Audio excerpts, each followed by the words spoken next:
Students, Standard 8, Chapter number 6, Square and Square Roots.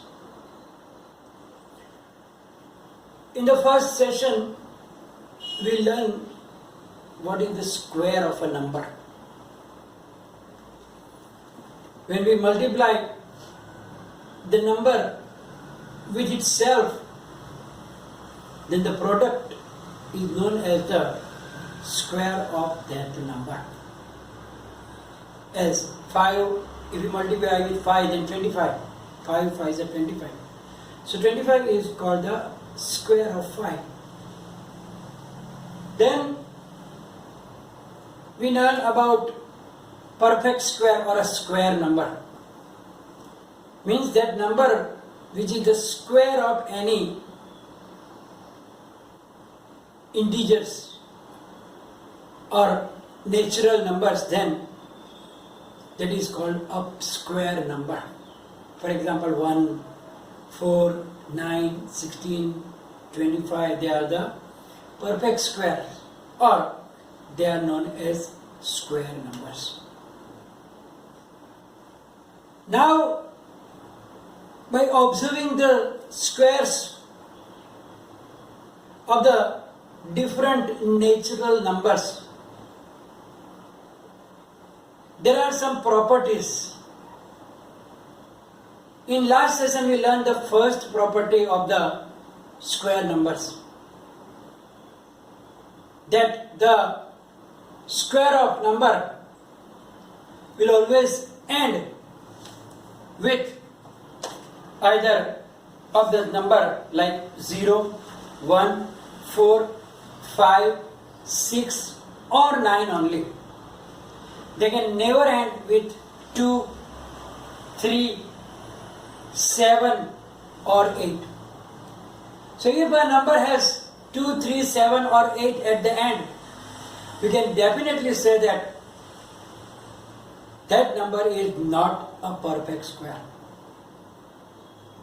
But it does not mean that if it is end with 0, 1, 4, 6, 5, 6 or 9, then it is always. There is chance that they can be perfect square.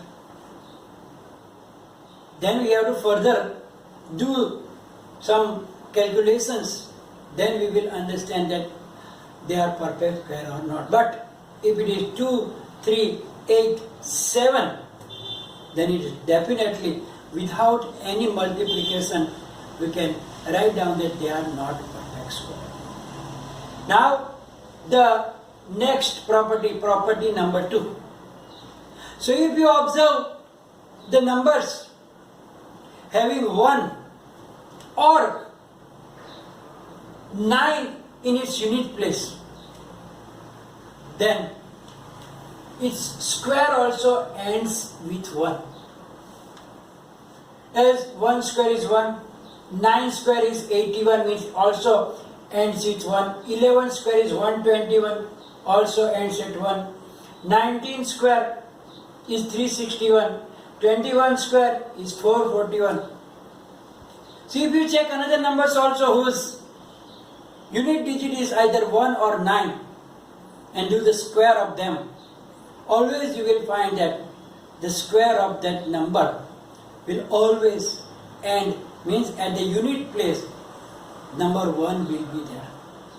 So that is the property number 2.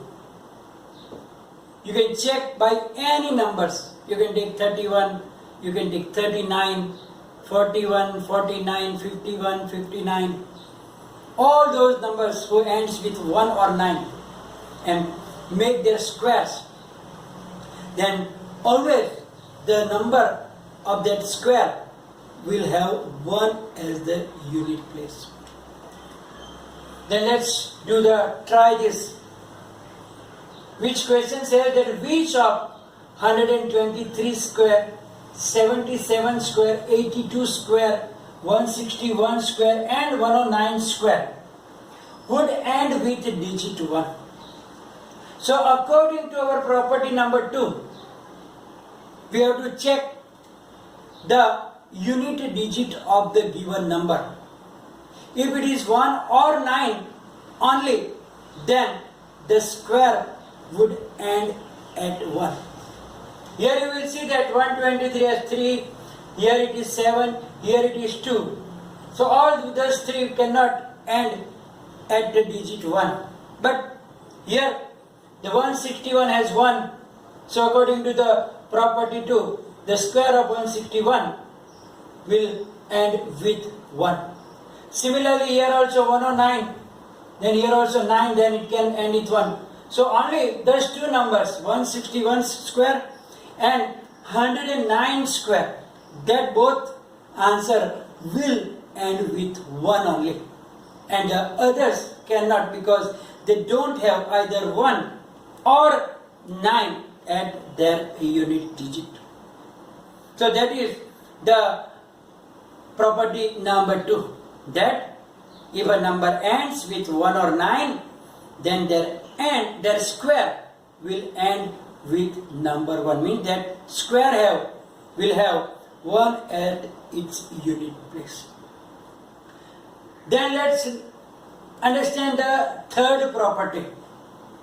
Property 3 says that when a square number ends in 6, means a perfect number or a square number has 6 at its unit digit, then the number whose square it is will have 4 or 6 in its units place.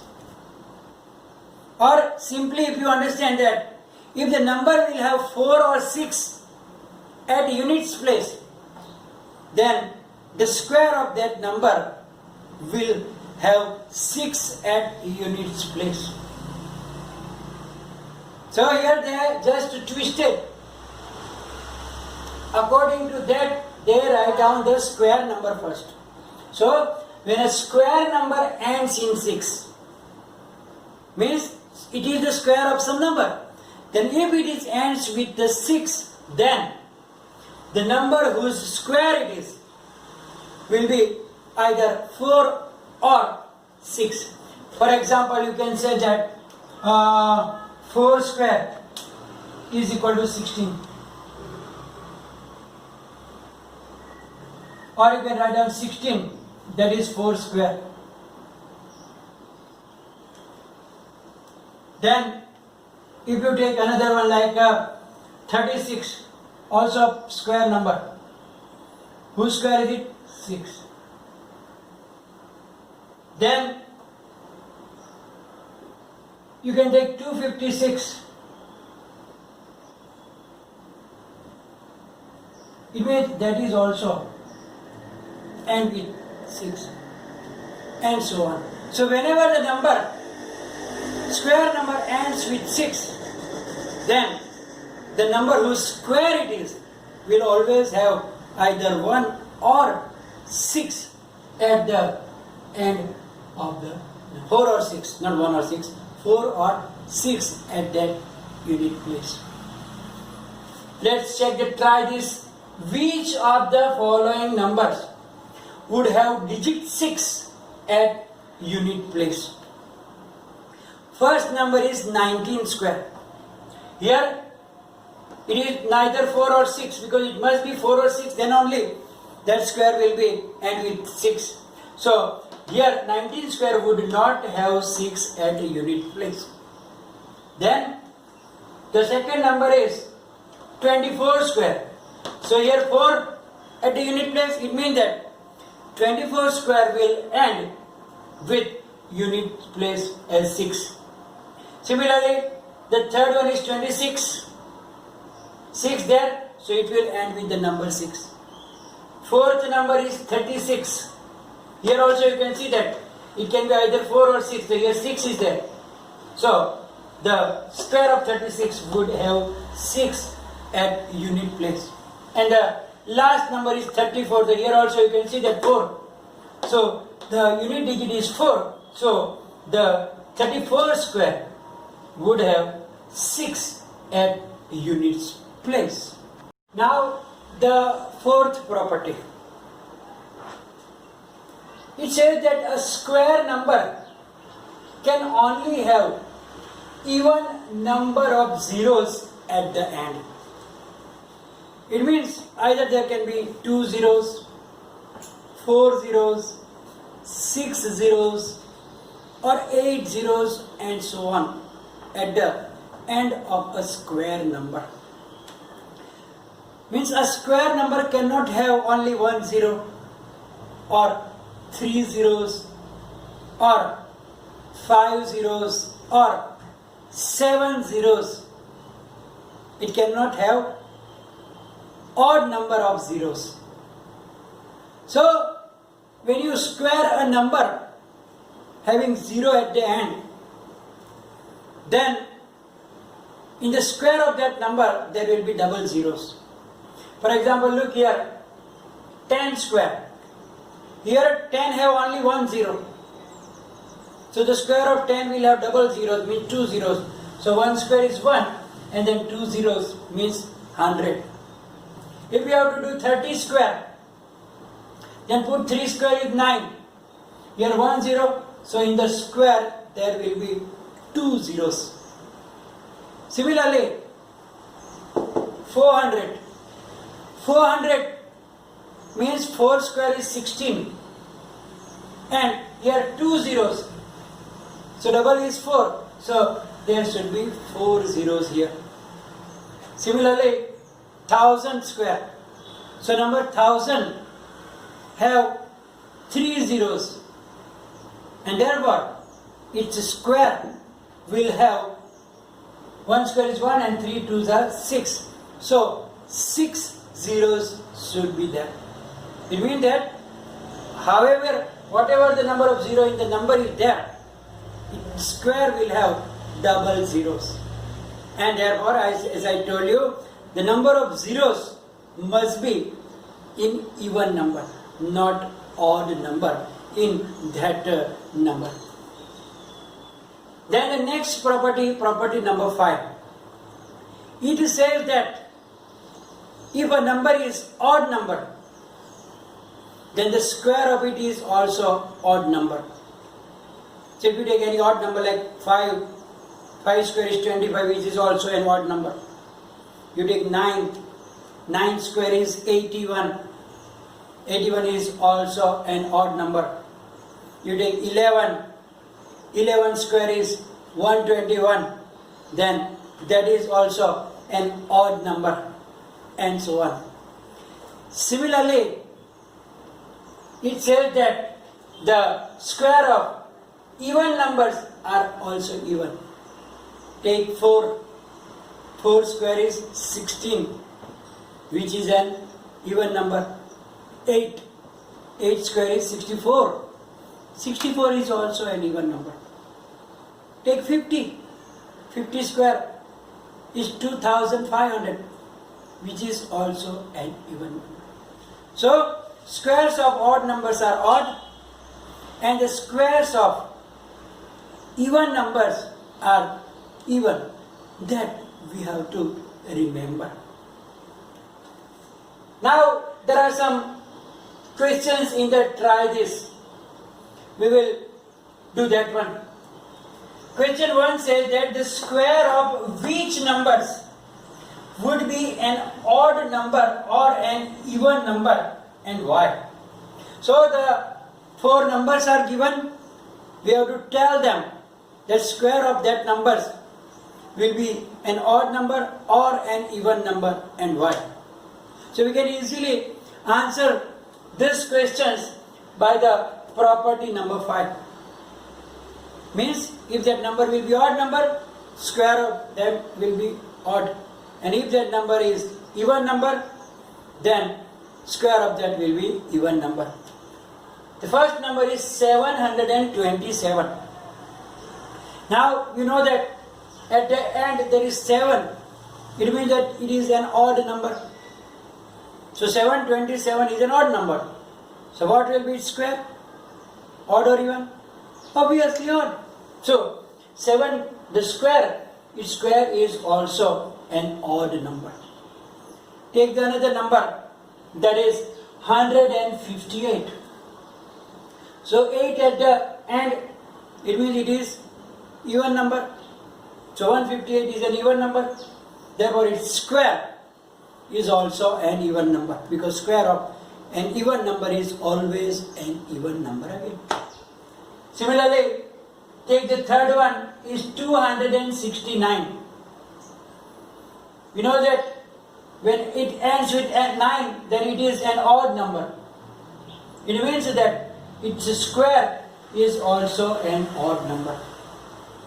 And the last one is 1980. So 0 at the units place. It means that 1980 is the even number, and therefore square of it is also an even number. So thus you can easily say that square will be odd or even according to the number. If number is odd, square is odd. If the number is even, its square is also even. Question 2 says that what will be the number of zeros in the square of the following numbers? That we can answer with this property. That a square number can only have even number of zeros. So there is 1 0, then the square 2 zeros. If it is 2 zeros, the square will have 4 zeros. If there are 3 zeros, square will have 6 zeros. Double. So now take the first number is 60. Now 60 has number of 0 is 1. Right? In 60 number of 0 is 1. It means the double means 2. So the square will have 2 zeros. The square of 60 will have 2 zeros in the answer. The second number is 400. How many zeros are there? 2. It means that double of 2 is 4. So the square of 400 will have 4 zeros. So by using these properties, we can easily give the answer. So the properties should be learned very, very carefully. That can be useful to solve the small questions that can be asked in the MCQs or in the blank or in the very short answer type questions. There will be some more interesting properties and some interesting patterns that also are coming that we will learn in next time. So today we are going to stop the session, and as it is always, PDF file will be there, and if any problem, write down in the comment section. Thank you very much.